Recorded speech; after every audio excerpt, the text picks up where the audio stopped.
Okay,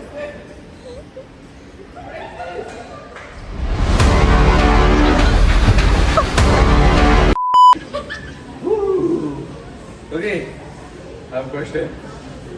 Do you know how often in a year a man cries? Would you like to join me for a chat? Hi. Hi everyone. So I'm Timothy or Tim. I'm a man. I'm Francis. I'm a social worker at Shine, I guess. I'm also a social worker at Shine. I'm based at Perth. Yeah. You're a man. Yes. I'm a man. There are some questions that we wanted to find out a bit more about like men's perspective on things. If there's any questions that we don't want to answer, we have to pick something from the naughty box. What do you call this? The dare basket. Okay.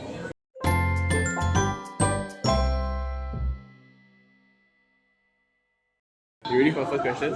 Yeah. Do you think men can be sensitive and strong at the same time? I think men can be both because there are two different things. I think being strong doesn't mean that you are insensitive. Sometimes we also need to stay strong to be sensitive. Let's say in our line of work, when we are being empathetic, but certain maybe contexts that we don't have first-hand experience and we need to kind of have an open and curious stance, right? I think that takes a lot of courage and a lot of strength to also try to be stable ourselves. Some men might think that like to be sensitive is traditionally not so strong, right? Like it's a bit too be vulnerable or too weak, right? Like why we might think that way. I think those are quite traditional views of what is strong.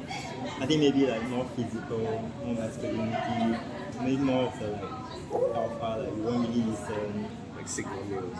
Sigma males, yeah. I think for now, men still are physically strong, but I think maybe with more education, with how the landscape is changing, traditional views of masculinity where maybe you don't communicate much, or try to like be a bit more like firm or like cool in a sense, find out that it doesn't really work in today's society. You want to answer the next question? Okay. It's kind of personal, bro. Was there a time you avoided asking for help because you felt that it would make you weak or look weak?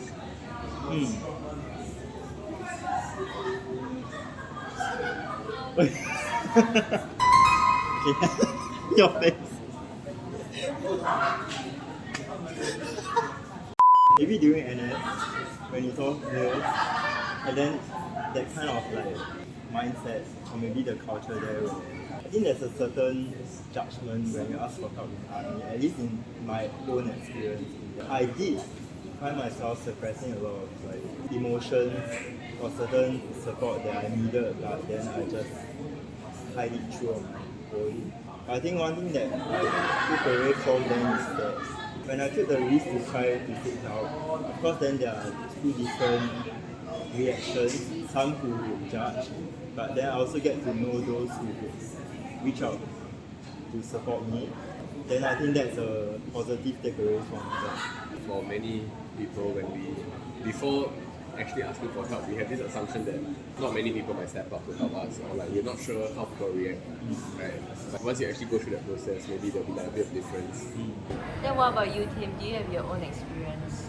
I think help seeking is something that even though we kind of like talk about it a lot, talk about it means we know how to do it. You know what I mean? Like I have my own ways of help seeking. I think I also find that like for guys in general, when we do help seek, when we ask for help, it's always for more like practical stuff. You know, it's like maybe you're feeling overwhelmed with work, you ask people to help you with certain tasks. Not so much the kind of like emotional support or like more other kinds of support that you might need. Yeah, I know it's the same for you. Yeah, Right. more often than not is that. Yeah. Okay, last question. What is something you wish more men should feel safe to talk about? To be able to maybe ask for emotional support. I don't know, maybe things like, relationship advice, and maybe a lot of guys like feel a bit more like, It's true.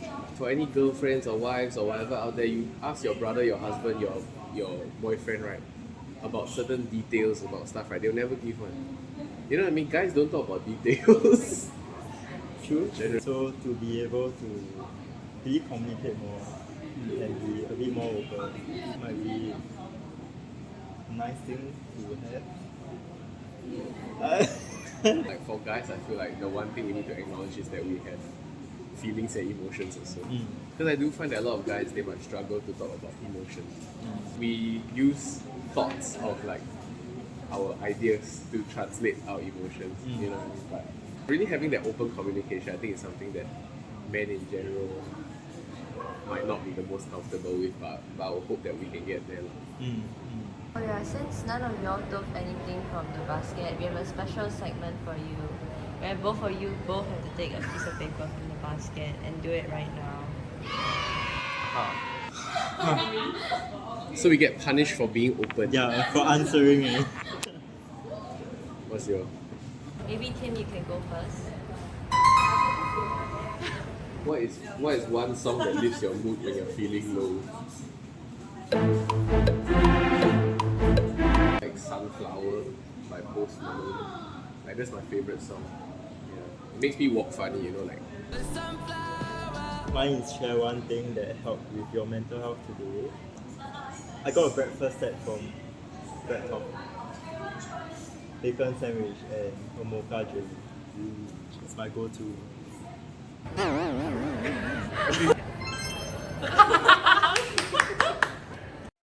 Okay, 15, dumping it in. Apparently men cry from between anywhere from 6 to 17 times per year.